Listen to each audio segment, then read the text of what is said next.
And then in the month of July, we're going to be in the Summer Institute. So we're going to take a break for the month of July and then welcome a whole another batch of folks into this monthly echo starting in August. So let's start by having everyone share their name and job title and organization, as well as what brings you to the Echo today.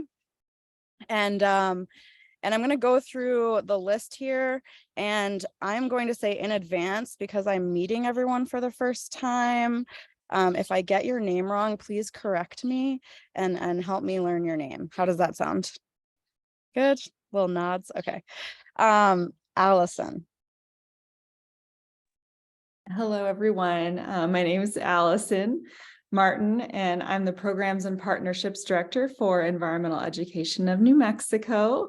We're so happy to be here. I've heard a lot about ECHO in different capacities. I know you guys do a ton of different things in many different departments, so excited to learn about some of that and learn more about evaluation and how that plays out in the work that we do for our nonprofit across the state for students. Thanks so much, Allison. I'm so glad that I'm not the only first timer today. Carlos. My name is Carlos Matutes. I'm the Executive Director of Environmental Education of New Mexico. Allison and I co-lead the organization. Yeah, and same thing. I'm also a first timer with ECHO. We've been invited by our outdoor learning specialist with public education department. And yeah, we're excited to get a little bit more into the evaluation side of things so that we can create a better outdoor education environment for kids across New Mexico.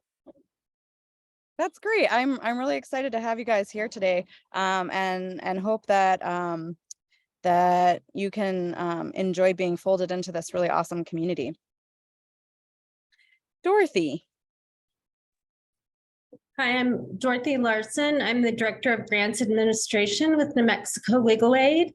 And I've been a sort of on-again, off-again participant in ECHO. We've been going through quite a bit of transition. I'm sure all of you who are in the nonprofit world understand what that's often like. And so I'm just trying to get back into trying to work on evaluation. It seems sort of like the thing that we try to do when we have time. And so anyway, hoping to get back in and consistently come, because I always learn so much from these guys. So Thank you so much, Dorothy. It's really a joy to have you. Erica. Hi, good morning, everyone. My name is Erica Zito. I work with the Cuesta Farmers Market as the Youth Internship Coordinator. I've been to a couple of these meetings so far, and we are just looking at the best ways to evaluate our program with our youth interns. We collect some data from them and just want to ensure the success of our program and have data to support that. That's great. Thank you so much for coming. Gaia, is it? Yeah, you got it. And I struggle with trying to do Zoom on my phone, so I can sometimes figure out where to unmute myself and other times not. So You did it. we're lucky this morning. Yeah, I was trying to share my video too, and I can't seem to do that. Okay, here we go. Okay. Hi, yeah, I'm Gaia McGahee, and I'm the program director, and I work with Erica Zito with the Farmers Market. And we are here, as Erica said, to learn tools to build our better evaluations, also theory of change and other aspects of our program. And let's see, what's the rest of the question? So name, job title, what brings you to ECHO, organization. I think you covered it. I think you covered it. Okay, cool. All right. And really just to hear your voice, Yeah. Hello, everyone. Thanks for having me here. Thank you. Gwendolyn. Hi, everybody. My name is Gwendolyn Fernandez. I'm the Curator of Education and Public Programs at the Harwood Museum of Art up in Taos. I oversee evaluation for all of our public programming and attended the Evaluation Lab Summer Institute last year. I've also been part of the team doing a evaluation project with Evaluation Lab this year for our diversity and equity and inclusion work. I love evaluation, don't get to do it enough in my work, even though I'm responsible for it. As Dorothy already said, you know, it's one of those things that can sometimes fall by the wayside. So always like being able to come to this space and reconnect and use that part of my brain. Thanks so much, Gwendolyn. Yeah, I guess this one of the lovely benefits of having the monthly Echo is that we do create space for this, and hopefully it like rekindles some of that interest, right? Monthly. Mishka? Mishka, you're really close. My name is Mishka. I am the Violence Prevention Program Epidemiologist Evaluator here at the New Mexico Department of Health. That means is for any program, outreach programs that we do that fall under like violence prevention and injury prevention, I am responsible for the evaluation of that. I am actually new to New Mexico, and so I thought I would take advantage of meeting like some fellow evaluators, be able to like pick your guys' brain about like how it has been your experience evaluating in New Mexico. I know that this is just a New Mexico based community, but I thought it'd be great to reach out and meet some fellow evaluators here. Thank you so much, Mishka. And thank you for correcting my pronunciation. That's really helpful. Carlos Linares. Hey, good morning. My name is Carlos Linares. I'm research scientist from the UNM3 Center, Translational Research and Engagement for Health Equity. Thank you. And Carlos is an alum as well. Hey, Carlos. Ranjana. You're on mute, Ranjana.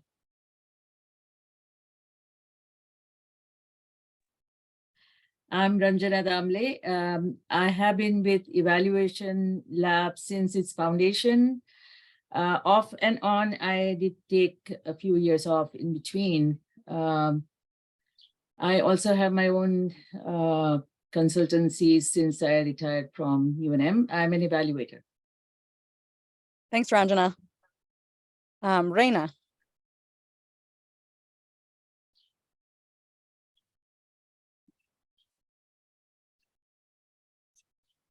Here, let's see if I can unmute you, Reina.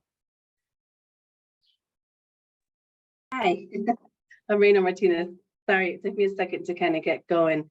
Hi, my name is Reina Martinez. I'm the division manager, the new division manager. So I too am new to this team as of last Monday. So fairly fresh on the job. I'm the division manager, like I said, of the department division of behavioral health and wellness here at the city of Albuquerque underneath the Department of Family and Community Services.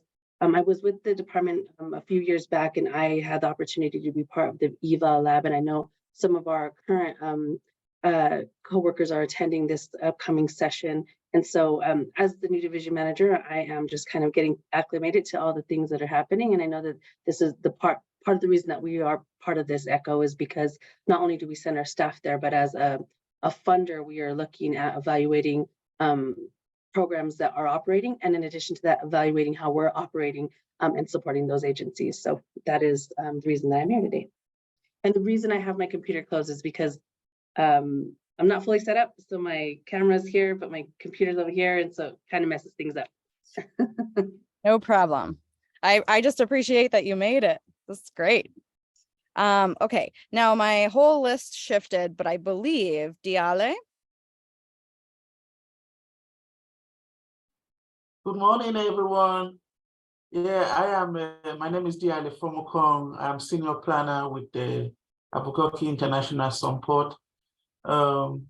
Reina used to be my co-worker. So we joined the evaluation lab back when I was in family and community services.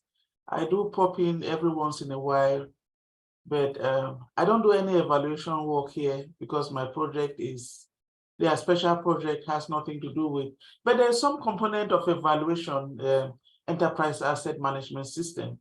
So I'm just here to find out what's new. Thank you. Great. Well, I think that's everyone. And if it's not everyone, please, jump in. Because I started before everyone came on, I will just going to introduce myself really briefly again. My name is Audrey Cooper. I'm the Associate Director of the Evaluation Lab. I'm also a registered nurse by profession and an evaluator by training with my master's in public health. I'm really new to this job. This is my first session. For those of you who are new today, I'm also new today.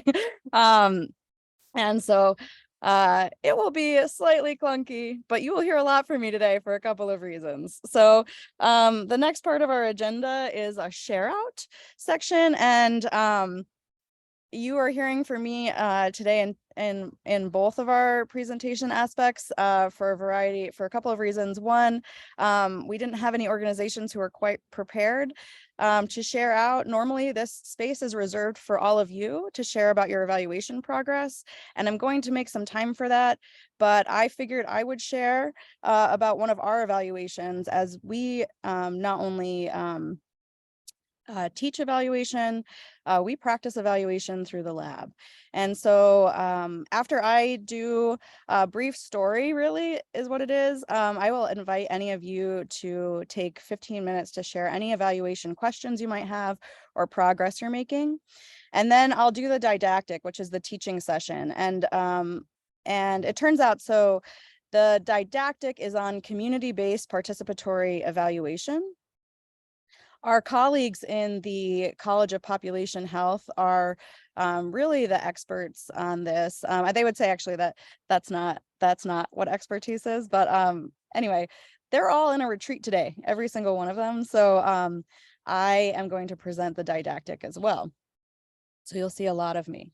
So to move into this share out section, I just want to tell you about when things go wrong, which is a great way to start anything. It's very humbling. So in the evaluation lab every year, we do one aspect of our evaluation is we do a focus group with our fellows. So the way that our program works, we have various different offerings in the evaluation lab, one of them being this ECHO. We do a summer institute that is linked with the ECHO. And we also work with local nonprofits and government agencies conducting evaluation with the help of graduate students. We call it the fellowship program. So Carlos is an alum, Ranjana has been a team lead before, I've been a team lead before in this program. And at the end of the year in the spring semester, during finals, we do a focus group of our graduate students. Now this year, our graduate assistant was responsible for doing the focus group. We put together the protocol, and my job, because I was new and the students didn't know me, which is a good thing because we don't want to introduce bias into the focus group data. My job was sort of handing out pens and distributing flashcards and collecting things, and then just being a second set of hands to the facilitator. The day of, the facilitator's car broke down, and I was going to take my 6-month-old with me to this focus group that I was now going to run on my own. Our director was out of town, very out of town, nowhere near here, not available. And our admin was recovering from COVID. So I didn't have anyone to talk to. So imagine yourselves, you have this one opportunity once a year to collect data, right? And things go really wrong, right? You're suddenly left doing everything alone. And so I sort of sat there with some anxiety, thinking about what I was going to do, how I was going to effectively run this focus group. And so I pulled up the protocol, and I just made some executive decisions. So I'm not telling you what to do or that this was right or wrong, but this is really just what happened. I looked at the focus group protocol and I said, what can I put in a questionnaire? So I pulled up a Google form and I started going through our questions, and I said, okay, this one could definitely be answered in a questionnaire. This one doesn't need the benefit of discussion as a group. And I started just kind of curating this questionnaire on the fly. Now, that's not something I would recommend doing with time and preparation in advance, because we all benefit from like the wisdom, right, of each other in our teams, and we put together protocols that are thoughtful and wise, and but I didn't want to cancel the focus group, and I knew that I had a very limited capacity, right? So I had this 6-month-old strapped on, and I had to remember everything, and I had, so I was by myself. Anybody who's done a focus group before might agree that like it's better done in 2s or 3s, like having people to help so that you don't miss anything. And so I went in and I asked for patience, and I asked for help from the focus group participants. And I just said, this is, I think, how we're going to proceed, because this is the only time that we can collect this data. So instead of the opportunity going to waste, I made some changes to the protocol. I asked forgiveness later instead of permission at the time, because there was nobody there to help and go through this with me. And the data was, imperfect, but we collected it and it was valuable to us. So that's my share out of how, even we have this team of experienced evaluators, things can go sideways. And it happens to anybody, and it happens to the best of us. And sometimes we have to make decisions that are very imperfect. But the other option was not really an option, right? To miss the opportunity of collecting data. So I wanted to share that for 2 reasons. One, it's just very real story. And 2, that evaluation can be very humbling, right? And it's not research, right? So it doesn't require, like a full IRB approval to make changes. Sometimes we have data to collect and we just need to do it in the best way we can, right? So before we move on, I just want to see if anybody has any thoughts or comments or questions to share with me about that story of like highly imperfect scenario. So go for it. And this is a really open group, so just go ahead and share or ask.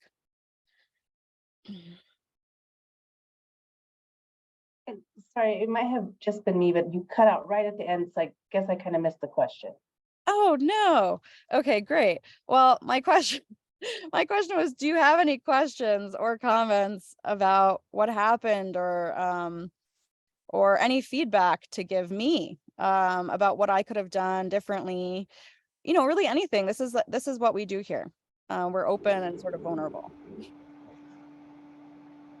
I was wondering why you changed the questions around. Yeah, that's a great, so that comes back to the format of our protocol. We had one section of our protocol devoted to drawings, so like having people draw their feelings. We had one section, and the other section of the protocol was devoted to what we call like individual responses and then group share out, so group discussion. So that format was we say a question, and everybody in the focus group gets the opportunity to jot down their ideas or thoughts or answers to the question. And then we ask people to share out. Now, they don't have to share out everything. They don't have to share out anything they're not comfortable with, but it usually prompts a discussion. And so then we do a second set of data collection based on the discussion. So we get 2 sources of data. We get the original responses that we collect, and we get this discussion.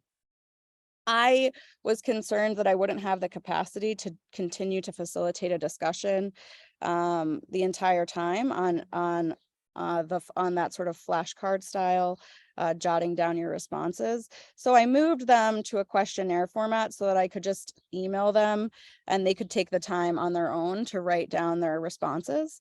And it saved me some of the work of facilitating the discussion, and also made it easier for me to collect the data because I didn't have to pass out supplies and collect their responses or facilitate the discussion. Now, like in full discretion, you lose, we created our protocol for a reason, and I knew that I was going to lose out on some of the valuable discussion. However, the questions that I chose to put in the questionnaire were ones that also allowed for anonymity and more candid responses.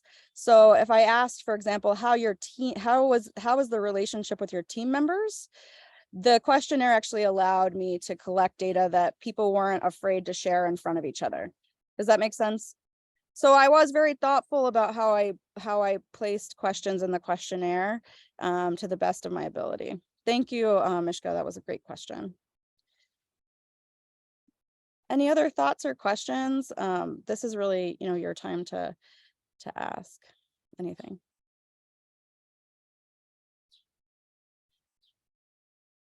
Well, I wanted to congratulate you for going on the spot and going through that. I know that can be really hard and scary, and you did it. So that's like awesome. So yay, you. And also I love that you brought in the authentic engagement component because you kind of allowed them to participate with you in the moment. And so you took off some of that weight. Since you're like, I'm the only one here, how can I engage my audience more to be part of this? So you really brought in their voices and you made it easier for you, but you also kind of brought in that authentic engagement, which is hard to capture in evaluation, as I think about running programs for so many years and that students like, I get it. And I'm like, how can I grab that moment and be like, this program was successful because they felt engaged, they felt that their voice was heard, because it's hard to collect those multiple truths. Yes, and this is how this individual is perceiving what's happening. This is how this individual is perceiving what's happening. And that's hard because you really want to capture everybody's feedback, and not everybody can give feedback in the same way. So if you can kind of grasp where folks are getting more comfortable with sharing information with you in different ways, not only does it bring them in, but it takes the weight off of you. So I think that's really powerful. So yay, you, one more time. That's awesome. Thank you. That was not how I felt in the moment, but I appreciate that a lot, because yeah, vulnerability, expressing vulnerability as a facilitator does have the bonus effect, right, of encouraging vulnerability in the participants, right? But it's very difficult to manufacture, I think. So, there are these like benefits. Anybody else have any thoughts or questions about that story?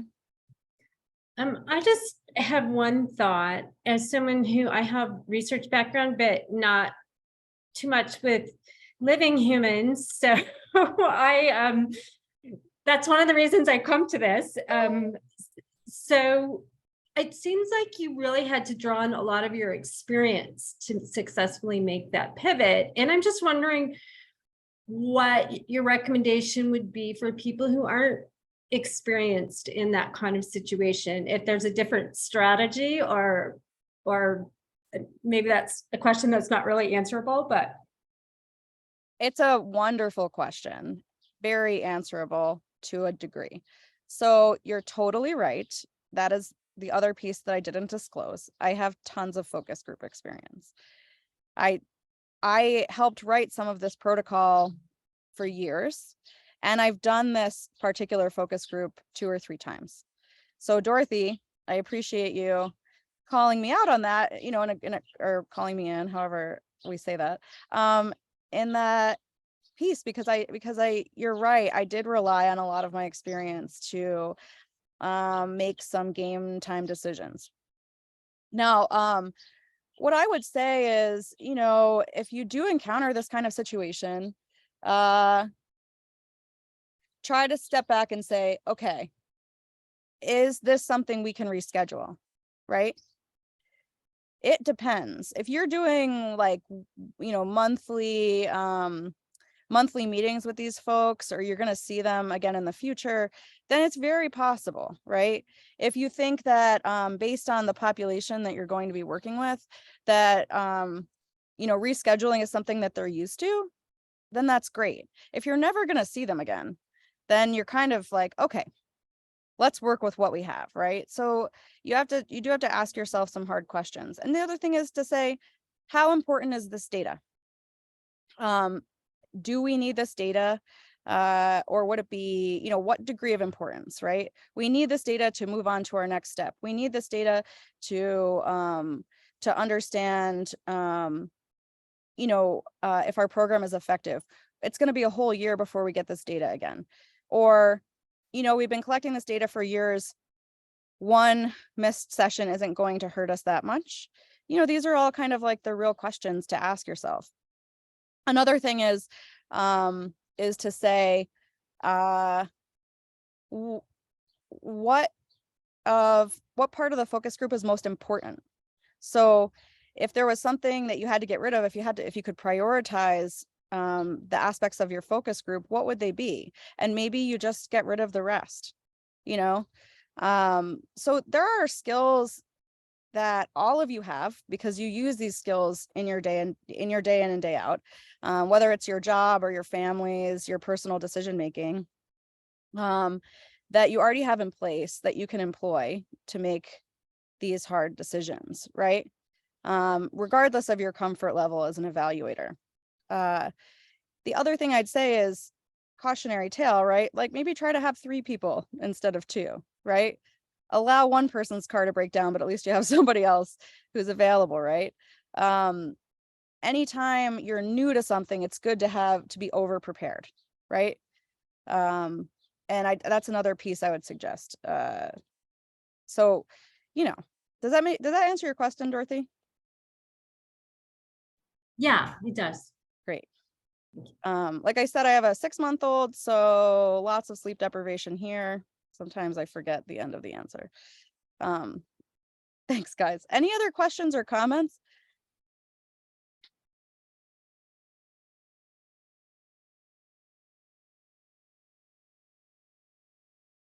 I give it 30 more uncomfortable waiting seconds.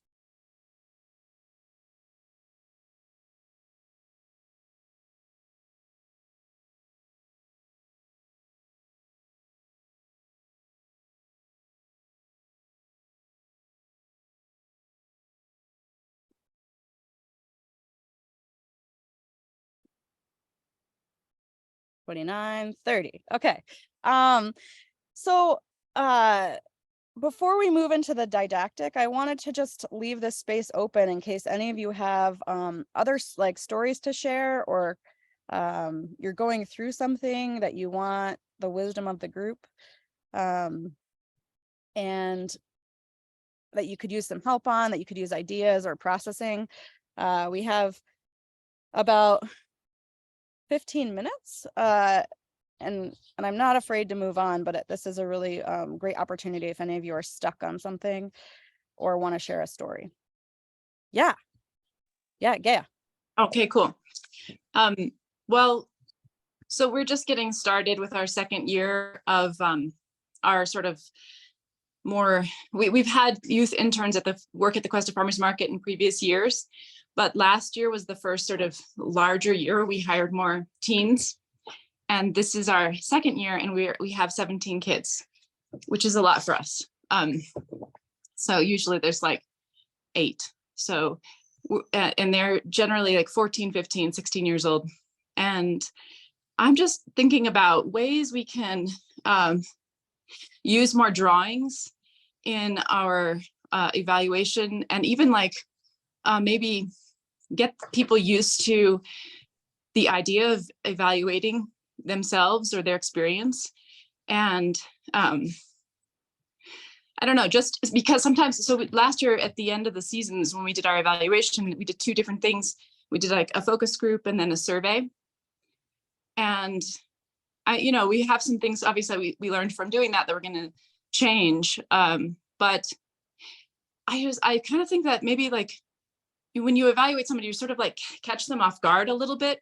And I like the idea of like having mini sessions where you're preparing somebody to, you're helping some people, people be thinking very regularly about the experience they're having.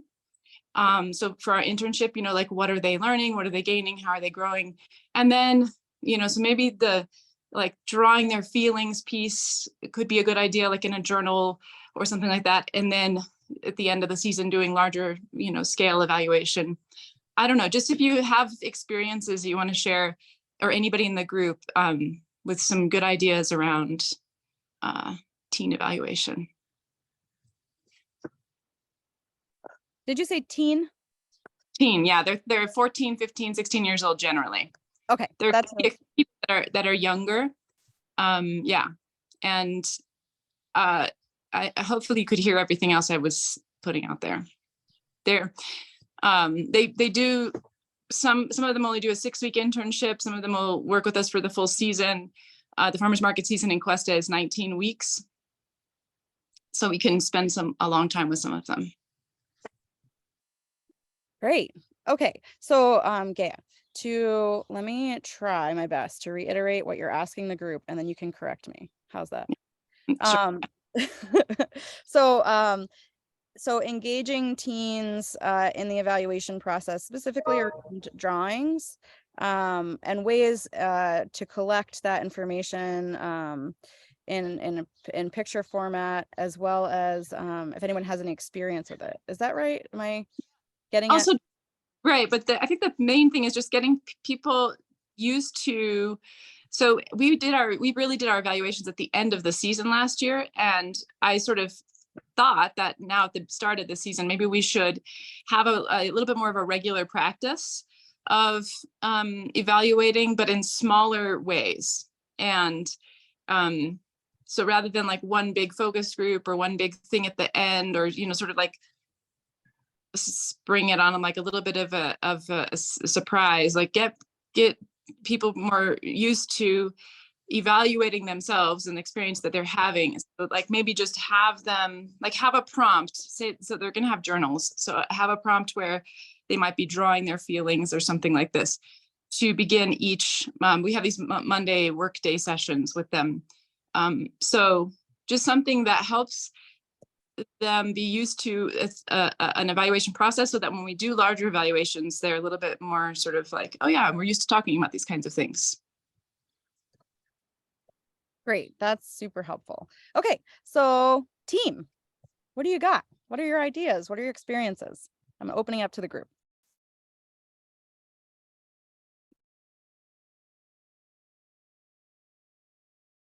Are they going to have to share?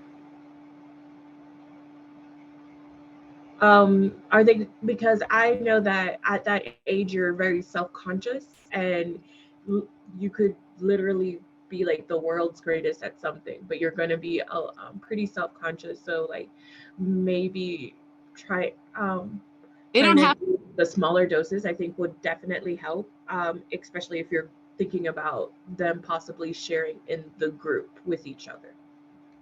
Yeah, they wouldn't necessarily have to share what they would do. I think something that's like, I think maybe what I'm thinking of, like, what are some good questions to put out there that can be reflective, that maybe they don't need to share, but they're just, take that little for a few minutes, maybe draw their, yeah, I don't know if anyone's had any experience with something like that in another, like in a program that you all are working in. Gaia, last year, I did yeah, it was last year. I had to think, was that last year or the year before? I did a farm to table camp with kids just this age.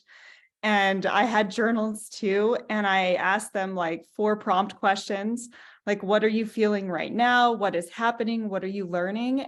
Or sorry, yeah, what are you learning and what are you curious about? And like have them draw what they were feeling and thinking. And so they had a couple different things that they would do for different exercises. And then at the end, because of the teen like presenting thing, you know, I kind of had them get in groups, and that way they already had all their background and research on everything that they learned. And they presented that to their parents in groups. So they took turns on picking apart pieces of their journal that they were comfortable with sharing and what really stood out to them. So it was like they were evaluating their process like throughout the camp. And that way their parents could kind of see what they learned and why this camp was important. So then as the facilitators, we were like, okay, was successful in this way because, or maybe wasn't so much in this way. And it was kind of telling through their journals. So we'd collect them every day and then give them back. And then at the end, they got to keep them. So it was a way for them to document the process so they didn't have to remember it all at the end. And it seemed they really liked the drawing component. I feel like that's such an expressive way for teens to just kind of draw out what they're feeling. So, and we didn't make them do that, but we thought that would help them to just stop in the moment, because I feel like that's when everything's going on. So I don't know if that maybe would work for you, or if that's some kind of, I feel like you kind of talked through maybe wanting to do some of those things. So it was a lot of fun, and it worked out well. And the parents loved to hear about their stories. And then we all ate pizza that they made at the end. Okay, awesome. That's really helpful. Thanks, Allison. That's amazing that you had such a relatable experience, Allison. Other folks with different experiences, whether or not it's like specifically evaluation or not, working with teens, and ways to sort of get them to participate as well. Small physical activities have helped me a lot with teens. They do get pretty into like random games. Could be the simplest game like Zoop, Zap, Zow. And that'll get them more hyped up or excited to like pay attention and participate. So like maybe have like a 5-minute kind of game that draws them in a little bit before you have them start with the journaling. And Mishka, what was the name of the game that you said? And could you explain it? Zoop Zap Zow, it's a game that a theater kid actually taught me. So you like clap and point your hand at a different person, but you like say Zoop, Zap, or Zow at a completely other random person, and the person you have to that you clap at has to clap at a different person and say Zap or Zoop, Zap, Zow. And if the person who you said you made eye contact with and says Zoop, Zap, Zow, they lose. Cool. Thank you. I'm completely unfamiliar with that game, so I really appreciate you explaining it to me. Cool. Yeah, I actually think that you could do with Mishka's idea, like you can do some before and afters as well to engage, to see how participatory they are in the beginning versus the end, for example. A lot of before and afters are really helpful. So like, how much content did they do? How much fun did they have? I mean, these are like things that, you know, are they're subjective, right? But you can record, you can videotape, and then you can like see, you know, and the ways to present that, sometimes, you know, you can create a video. As you don't have to just report in writing, right? So those are some ideas. What else does the group have, or Gail, is that helpful? Yeah, helpful, thank you. Yeah, I think that my only like remaining questions will just they'll probably be addressed as you're presenting or as we work through this process, because I'm curious about different kinds of like drawing prompts. I've seen the gingerbread person, but you know, like just the tools people are using and what they're finding works really the best in that kind of way. So I'll just pick those things up as we go along, but unless you know some immediately, but yeah, I'm good. Thank you very much. Thanks for all the input. So I'll follow up with you actually, because Charla, who you all may know from this position for years past, did a really great, worked with a really great evaluation on family relationships and did a lot of drawing work. And so I can see if I can get you some of the evaluation materials from that and send it along. Okay, cool. All right, so that was wonderful. Thank you for being so great to pitch your needs to us, Gaia. That's really, really what this space is about. And if anyone has anything else to say, we've got a couple more minutes, but then I'm going to head into the didactic part. And then we're going to do more talking, so more pitch to the team. And you're going to watch me navigate the technology. Let's see if I can do it gracefully. Here we go. Okay, so I'm going to share my screen and I am going to present a really overview presentation on community-based participatory evaluation. This is really not meant to be like a deep academic dive at all. It's really meant to get us thinking. So for those of you, Carlos, Ranjana, I'm looking at you guys. You're more than welcome to add to this presentation when I'm done with it, and I would love for that to happen. So community-based participatory research applied to evaluation. So community-based participatory research, this is the Kellogg Foundation's definition of CBPR. So it's a collaborative approach that equitably involves all partners in the research process with the aim of combining knowledge and action for social change to improve community health and eliminate health disparities. So even in our conversation we just had, I think so much of this resonates with questions that you're already bringing up. How do we involve stakeholders? How do we engage people? And one of the interesting aspects of CBPR, community-based participatory research, is this very explicit intent on improvement and social change. So we're not observing for the sake of observation, which is one of the things that I think a lot of people think of when they think of research. CBPR is very, very interested in helping, in serving, in improvement. So that's something we can definitely apply in our work and evaluation. So CBPR, or like CBPE, is a way to build community and trust between researchers and participants. A lot of people who do CBPR also believe that that the line between researcher and participant is very, very blurry. We want our participants to be part of the research, and we want our researchers to act in some ways as participants. In evaluation, we have a lot more flexibility in this because researchers are often beholden to certain standards that were not really created to support a CBPR style research process. If I'm losing anybody at the end, hopefully I can clarify some things. Also, CBPR really is intentional about its focus on Indigenous and critical methodologies. So these are approaches to research that privilege or they put the spotlight in a way that that is how else to say this, that privileges the Indigenous knowledges, voices, and experiences. So this is something also in New Mexico that's really, really important, as we have a lot of a very strong Indigenous culture, and collective approach is really important here.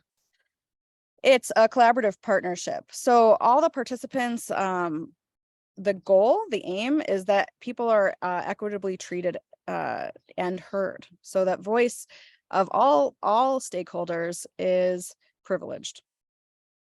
So some of the principles and traditions, it's collective. I'm probably going to repeat myself a bunch just because sometimes this stuff can be very dense when it's academic centered, but hopefully if I repeat myself a lot, some of it will stick.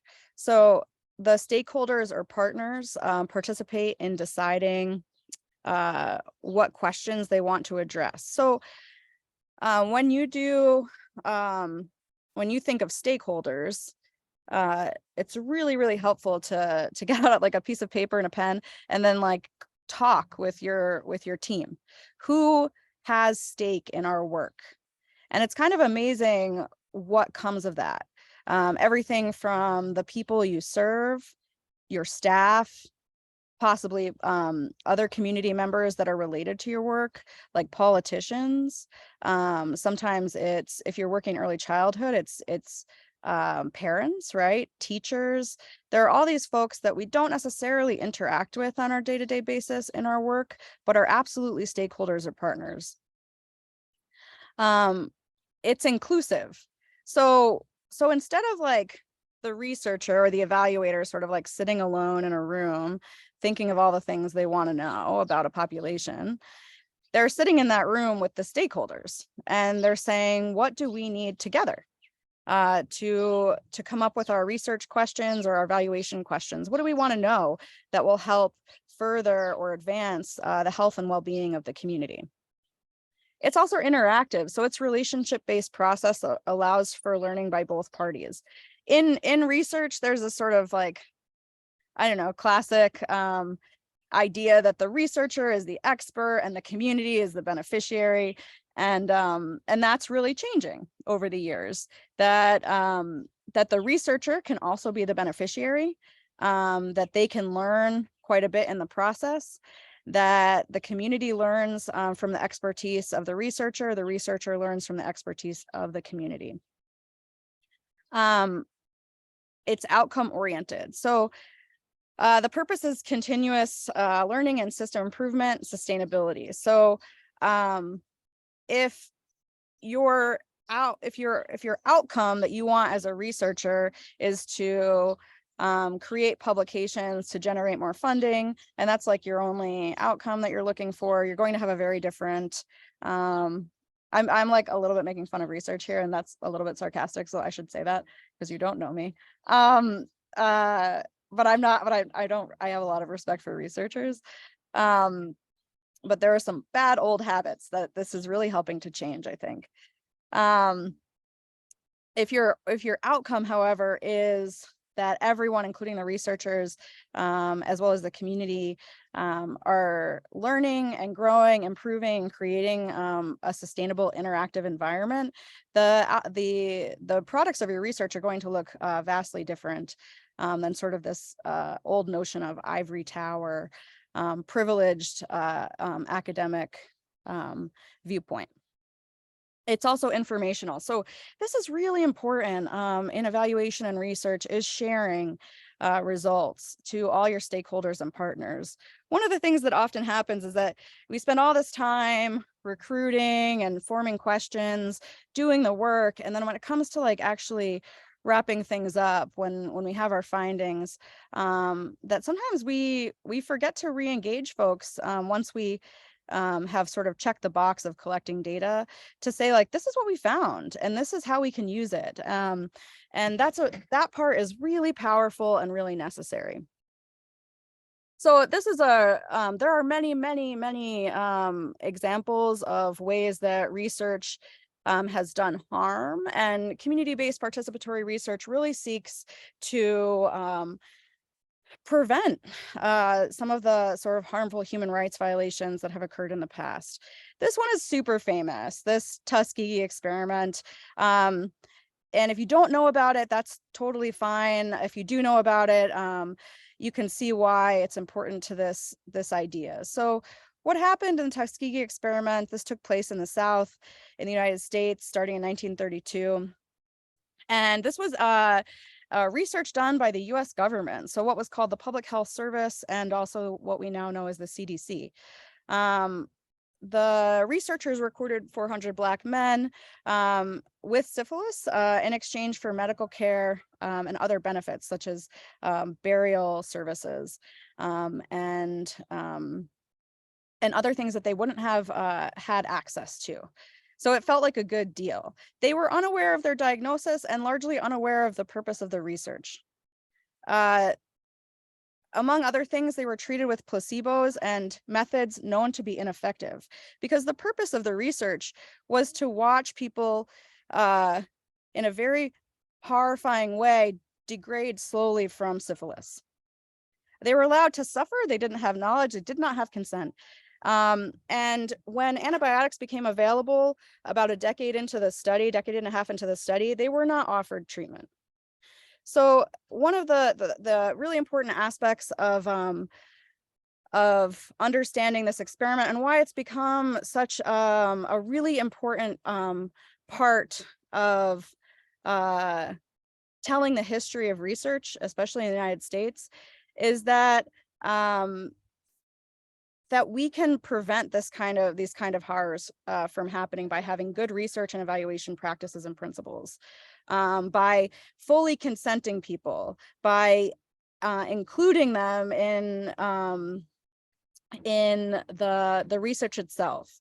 Had these men been in full knowledge of what their research was about, had the community been talked to about what the benefits of researching syphilis were, had the community been aware what the treatments were, had the community been aware that penicillin was widely available when it was, this study could have really helped the community, or it wouldn't have even gotten off the ground, or, there's so many ors and ands to this. But instead, this egregious, racist, vile way of treating community members was allowed to continue for 40 years.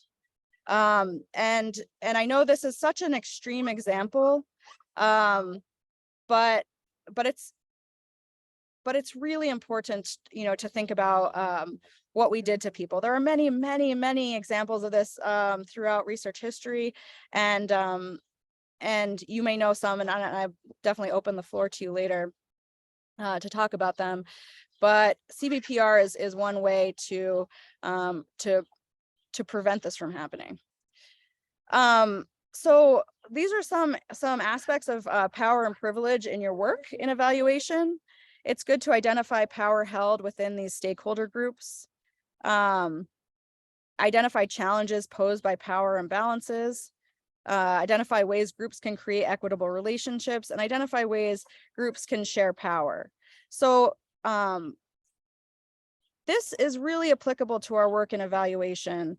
Those of you who head organizations, you have a certain kind of power. Those of you who work with funders have lots of power, right? The ability to continue our work or not continue our work. Community members have lots of power to mobilize together to create change. Some of the greatest changes that we've seen in politics for the great benefit of everyone have come when people organized together, right? And from the ground up. Examples are, veteran healthcare, for example, the founding of the VA and the civil rights movement, right? So identifying these aspects of power and challenges posed by power imbalances, even amongst you and your staff, can be really helpful to sharing that power to have a collective way of doing evaluation. How to incorporate this into your work. So partnerships plus collective process equals better outcomes. The more voices you have at the table, and you can curate these voices, right? They can be representative. You don't have to convene 100-person meetings every time you want to come up with your evaluation planning. But you can have better outcomes because there's more wisdom to share, right? If stakeholder groups worked in harmony, What would this look like? What would outcomes be affected by partnering collective process? And what would power equalizing look like? So at this point in the presentation, actually, I want to open it up to the group to comment on, because I was going to put you in small groups, but you guys are really good sharers. So I want to welcome folks to say, oh shoot, I accidentally went backwards. Dang it. There we go. To share some of your ideas on some of these questions. And any thoughts you have on the CBPR and the work that you're doing. So I'm going to open it up to you all. And in the meantime, I might feed my baby because my mother-in-law's here and she wants to hand her over. I think she's hungry. So the first question is, if stakeholder groups worked in harmony, what would the process look like? So please answer this question. You can put it in the chat, although I can't, my access to the chat's a little limited, but I'd love to hear your voices on this. Okay, I'm gonna be quiet now.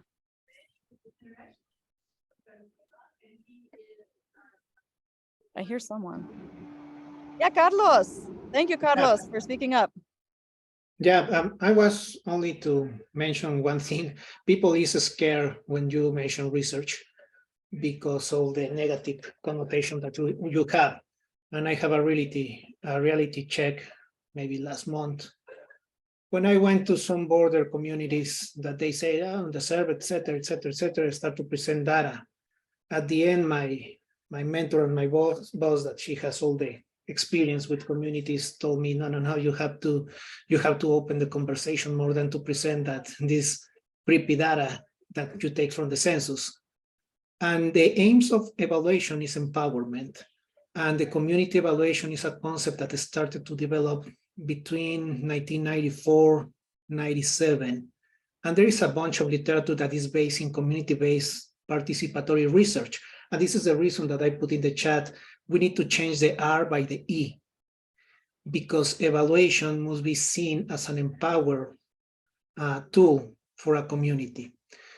And I was discussing with these partners at the South Border, what about, community health workers, promotoras, if they are training on that, and they are receiving training from New Mexico State University, but we identify some gaps in the methodology, in the language, etc. It's really challenging to do that. And I think that is the most benefits for a community if you want to be transparent in your policy evaluation, in your stuff that most for the so-called underserved communities, I think. Carlos, I just so much appreciate you. It's almost like you were planted in the audience. This is so wonderful. Thank you for your sharing of that. Everything that Carlos said is gold. Thank you. And Carlos is very experienced. Mishka, does it look like you want to share? Oh, no, I'm okay. I saw you unmuted, so I wanted to invite you. Who else has something to say about this? Carlos has some wonderful points about how research scares people. Yeah, other Carlos. I have to follow up my tocayo. It's very rare that I don't know that I've ever been on a Zoom meeting where there's been two Carloses. That's pretty awesome. So in a project that we've recently completed, Allison and I spearheaded an outdoor learning toolkit, outdoorlearningnm.org, if anybody wants to go check it out. Essentially, it's a resource library and a training for formal and informal educators. Thanks, Allison. She just put it into the chat. And within that, so my background is more focused on systems thinking and design thinking. So this idea of community-based, and I do like the evaluation concept, even though we're not specifically into hard science, we're more social science folks. But that discussion, that two-way discussion, is really vital. That incorporation of the subjects of the evaluation into the process of evaluation has been really, really beneficial for us. Allison led a listening group before I started, but being able to be in a virtual room with educators and having that two-way discussion is hugely vital. And I can't say enough about how much more I think that we all got out of those discussions, and how much our outdoor learning toolkit benefited from that type of evaluation. Thank you so much, Carlos. I really appreciate that. I love many Carloses in the group. So great. Okay, yeah, let's keep going. Who else has something to share or ideas? This space is very loving and accepting. And so like all levels of commentary are really welcome. So anybody have other questions? Also, this is my baby. You want to see? Yeah, Ranjana. I just have a comment, and I don't want to sound like a old-fashioned researcher, but which I am not. I'm an evaluator.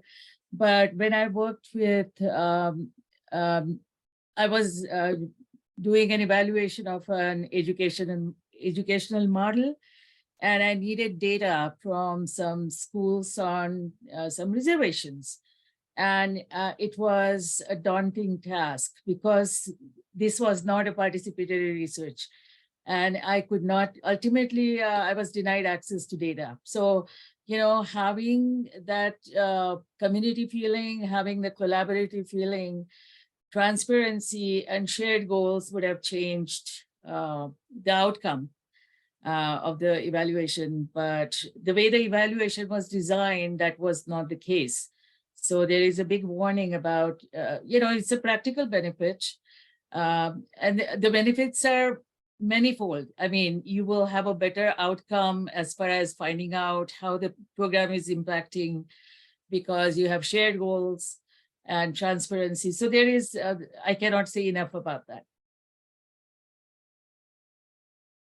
Yeah, thank you so much, Ranjana. That's a really good point. I think that in many organizations, evaluation has come to mean we come in, we snoop around, we look for ways you're doing things wrong, and then we report about them. And, that's so sad because,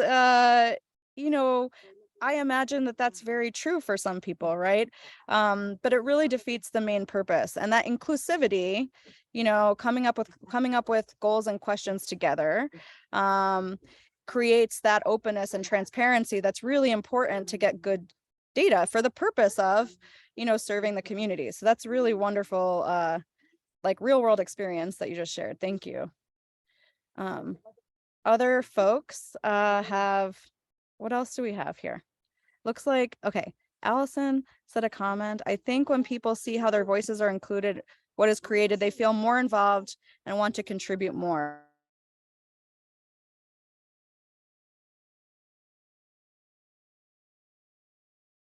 You guys can just go. You don't need to raise your hand.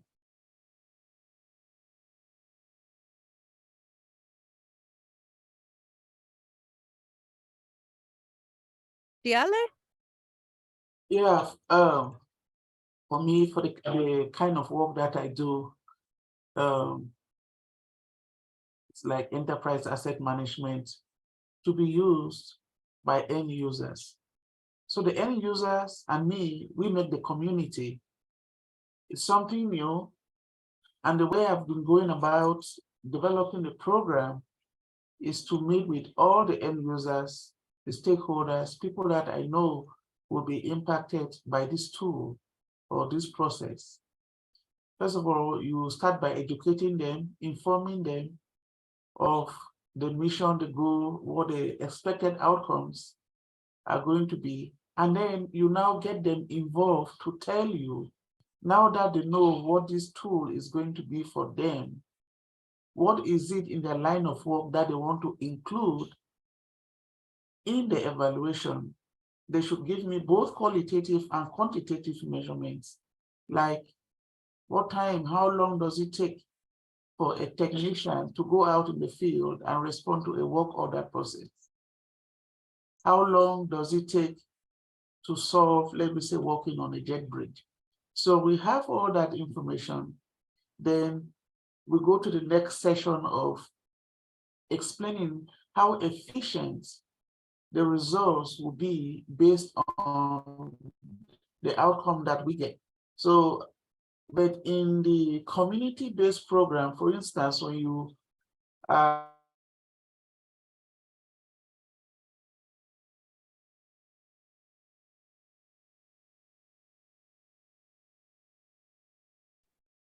Is that me or is that you guys? I think it might be her. Okay. Diale, if you can hear me, we will welcome you back in when you unfreeze. the life that they are in. So they are the ones to tell you how they feel, why they are there, and how you can help them, giving their ideas to get out of the road that they are in. So community-based decisions, when the people are informed, you have to direct them somehow, because I will not say the researcher is the expert, but you know what the outcome is going to be. That's where your expertise comes in. But by listening to them, by engaging them, by they telling you what their needs are, you are in a better place to get the results that you want. Unlike waiting until the end of the year to get someone in an office and tell them, okay, it's evaluation time. It is not punitive. The process should not be punitive. It is a continuous improvement process. And you can only get the systems, institutions, decisions making better on a daily basis by communicating, having a dialogue with those people on a regular basis than what it is done in the past. So it's a lot of things I have said, but the world will be a better place if people stop thinking it is the end of the year, I'm coming to evaluate you, ha, ha, ha, I have the power, so I can use my pen. That's pure crap.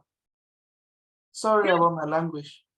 Yes, it's pure crap. I love that. I'm going to echo it because it was so great. It was so perfectly said. Yes. So, Diale, you brought up this really important point, right?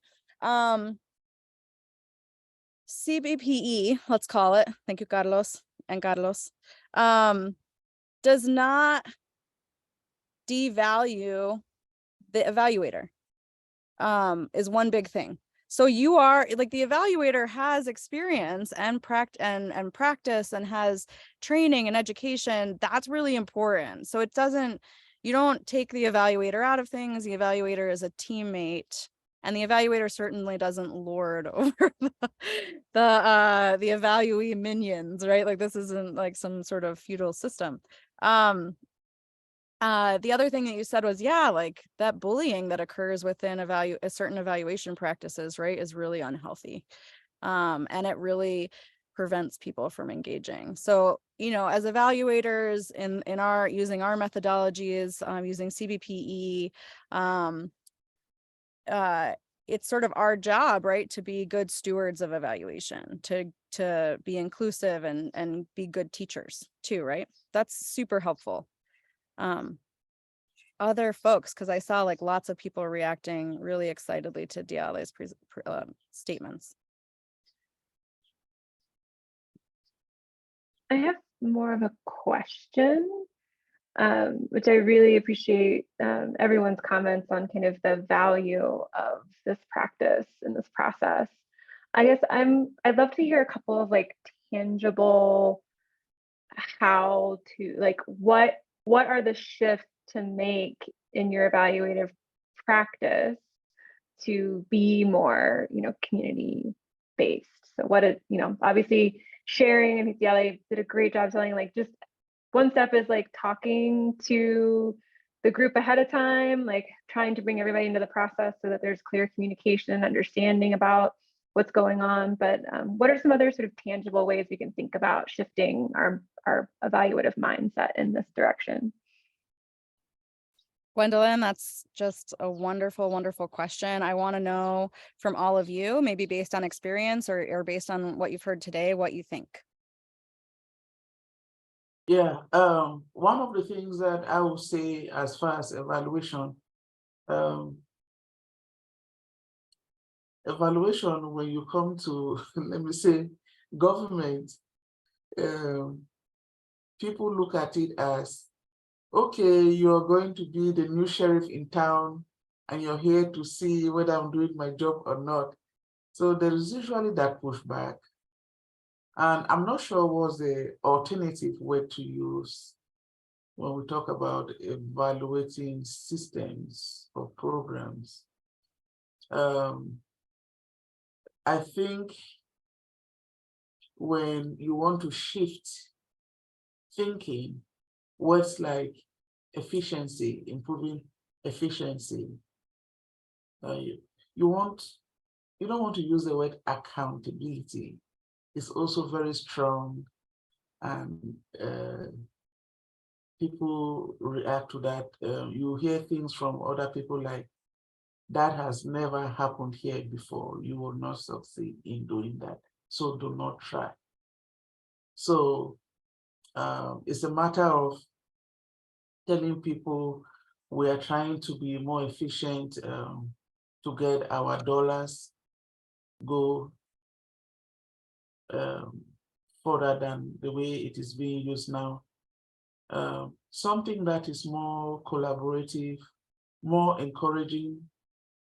You want people to be at the table in that discussion, because if you come with that flag of evaluation and you don't have the people to come and sit down with you and do it, then you'll be alone in that process, which will be a failure. So it requires some tact, some negotiation, some active listening to see where these people that you're trying to evaluate, where are they coming from? Where are they in their stage of management or decision making? How can you shift that mindset to follow you as a leader? Yeah. So as an evaluator, you are the leader, but you don't want to go out there as a leader. You are a collaborator with them. You want their cooperation. You want their feedback. So it's a matter of looking at the process that you want to do it.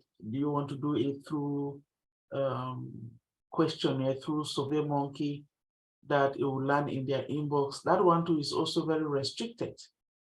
You will not have the full details of the qualitative information that you need. So it's a matter of assessing and seeing which method of data collection will be best to suit your need. Thank you, Diale. That's really helpful. I just put some questions in the chat. One way to address some of Gwendolyn's questions is to ask yourself some questions like, how would we go about this? Who are our stakeholders? Doing that stakeholder identification. Really like looking at ways to meaningfully collaborate and diffuse power in your relationships, or at least share power. But I want to continue to open this up to other folks to answer Gwendolyn's question about how they would go about incorporating these methods in their work. I don't know, Ranjana or Carlos Linares, I don't know if you guys have experience as evaluators in doing that, or the rest of the folks that you'd want to share. I do, but I talk a lot, so I'm going to open it up.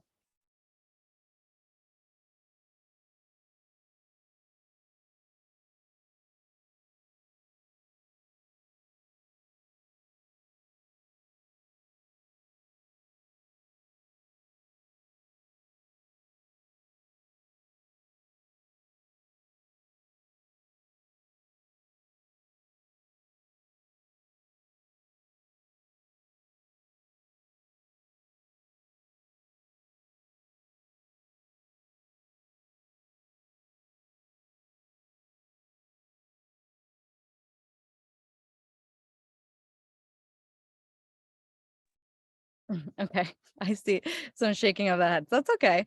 Wait, yeah. I have, Go. I have, so I thought that it takes me a while sometimes in the morning to think. One of the things about diffusing power relationships in your work with our teens, I feel like one of the things that diffuses the power relationship there is something Erica does really, really well. And she is always talking to them about the things that they're doing really well and like what they're becoming very good at and like how we're observing their skills as they learn to do things through the season. So they cook pizzas on the Orno, and that's a pretty big process, and not all the kids necessarily do it or gravitate to that fiery sort of food oriented zone. But any of the things that they're doing, really just talking about the tasks that they're taking on and how they're doing them well. And then so there's like they have power too, and they start to recognize like the thing that they're skilled at. So we even had an intern who's a returning intern. He's 14, and when we interviewed him just a couple days ago, he was talking about how come he likes working on making the pizzas at the market in front of people, because they can see him being good at doing something, and they see him, they recognize him then as a person who knows how to do a thing, and he's like in charge. He can talk about what the steps are, or if they have questions about the Orno that's behind him, he's talking about that. So I think that kind of working together through the season is helping change those power relationships, maybe that you begin with. So I'll leave it there. Well, I'm a former educator, and I worked with middle school, high school kids for years. And as the authoritative figure in the classroom, that wasn't the relationship I always tried to build with my kids, right? There was one of my philosophies as a teacher is if we don't have healthy student-teacher relationships, then learning isn't going to occur. You're not going to feel safe. You're not going to trust me, right? So many of our interns that are working with us, I'm no longer teaching at the school, but I have a relationship with them. And then some of our newer interns that I haven't worked with, I'm building that relationship with them. And I think for any young adults, to have someone that you can speak with, that's not going to tell you you're wrong all the time, that's not going to just say because I said so. Like, I don't think I've ever said that as an educator. Why do I have to do this? Because I said so. Oh my gosh, working with kids is easy for me. Working with adults is a little bit more difficult. So as a teacher who has, at the time, limited power, decision power making in terms of larger policies and administrative decisions at school, it was really hard not to get agitated and aggressive, to try to push your ideas. So what I'd like to ask the group is specifically about that question, to diffuse power. When you have someone who takes things personally, when, hey, we're not in a personal conversation, right? We're talking about a common goal. We're talking about whether it's an evaluation process or coming up with, a educational plan. How, like, I try to step back from taking things personally, but it's also at the same time, again, as an educator, I'm the expert, right? I'm the one who's sitting in that classroom. I did the training, I got the education. So it's like, should someone's voice and opinions be held a little bit more weighed than an administrator who has come in, that has not had experience in the classroom, but knows better? Like, how do you guys deal with being an expert and not being listened to, I guess? Erica, this is so great. I just think that everyone's just contributing in such a wonderful, authentic way to this. Please respond to Erica, sorry. I go back and forth between Spanish and English constantly for family reasons, and so sometimes the pronunciation sounds great. So what do you guys have to say for Erica? I understand exactly what Erica is coming from. You're describing like the role of politicians who come to make decisions on education without being in the classroom, or a mom who doesn't have children and wants to make policies that will influence the relationship between parents and children. Again, it comes in the bigger picture of communication, education, education, education. As an educator, then it comes where we use the educational methodology and communication, even though you do not have the authority, like those who have the authority, like the boards or the politicians, to make policy over you. I think you stand a place as an educator, as an authority, as a stakeholder.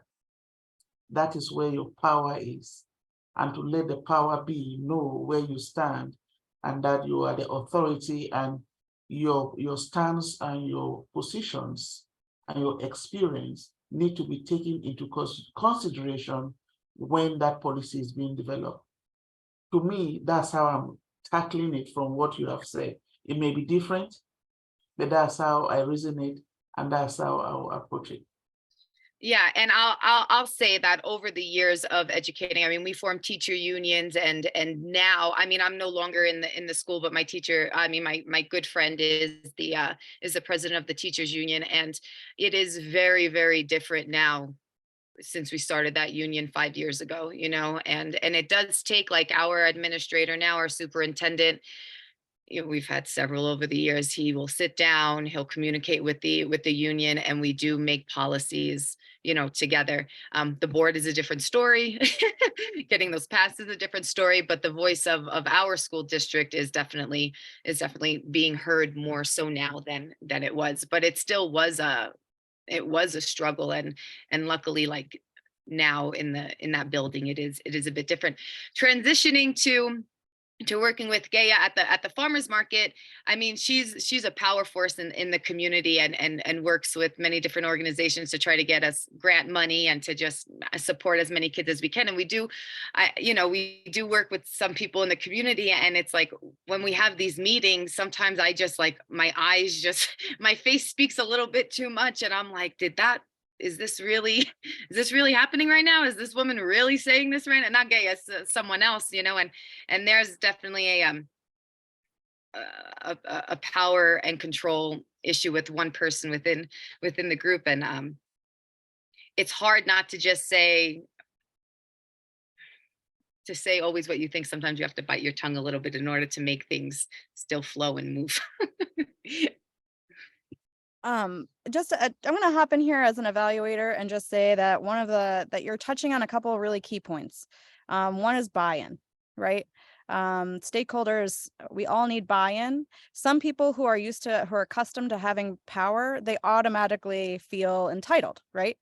And they have buy-in because they feel like what they say is really important, and that's good. Everyone should feel that way, not just a select few. As the evaluator in the room, because if we can talk about what we have control over, as the evaluator in the room, we can set the tone, right? We can create community norms and expectations together, and we can refer back to them when it looks like one entity, be it a person or an organization, is being domineering, right? And so coming back to our shared values helps. And the evaluator, being often a facilitator, privileging folks and voices that in the group are being underheard or not heard, is one of the privileges of being the evaluator and the facilitator. So, and then, you know, asking other people to step back is another thing that we can do. So, you know, and that's probably a conversation for a different day, but these are all like little tips, right? Let's check the time. Oh, we have 3 minutes left. I'm going to wrap us up here just for the sake of time and announcements. But a couple things. One, this was a lovely time with you. Thank you for coming and sharing and participating, being both experts and stakeholders and simultaneous expert stakeholders in this process. Our next ECHO is June 20th, same time, same place. I will send out an agenda. We're going to talk about qualitative coding. I often do the qualitative coding presentation for the group, but I am going to try to see if I can get someone else so you don't have to do this with me every month. And I will reach out to some of you to see about presenting to the team and doing the share out. If you haven't signed in or wrote your name and organization in the chat, please do that. Then that way I can know who came. Does anyone have any final thoughts, reflections, or announcements before we wrap up? Also, I will put the recording of this on our website. And just a deep gratitude to everyone. Thank you. Anybody? All right. Just want to say thanks to everybody. Thanks for fielding some of those questions for the farmers market. Appreciate that. Yeah, thank you all. Awesome. And if anyone wants to do, this is a great evaluation exercise. In 2 words or 3 words in the chat, how did you feel about today's session? It's like a easy peasy data collection. That would be awesome. And I will be on for like 10 more minutes afterwards. If anyone wants to talk with me, I'm happy to chat. So thank you so much, and I'll see you next month.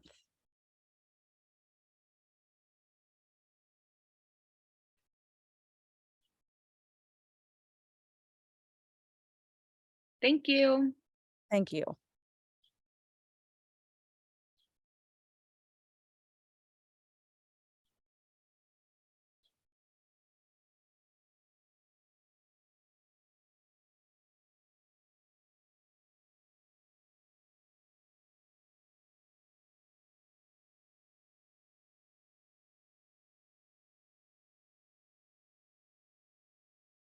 Bye, Gaia. Thank you. Yeah, thanks a lot. Appreciate it. We'll talk again. Yeah, take care. All right, Carlos, it's just you and me. Are you really there?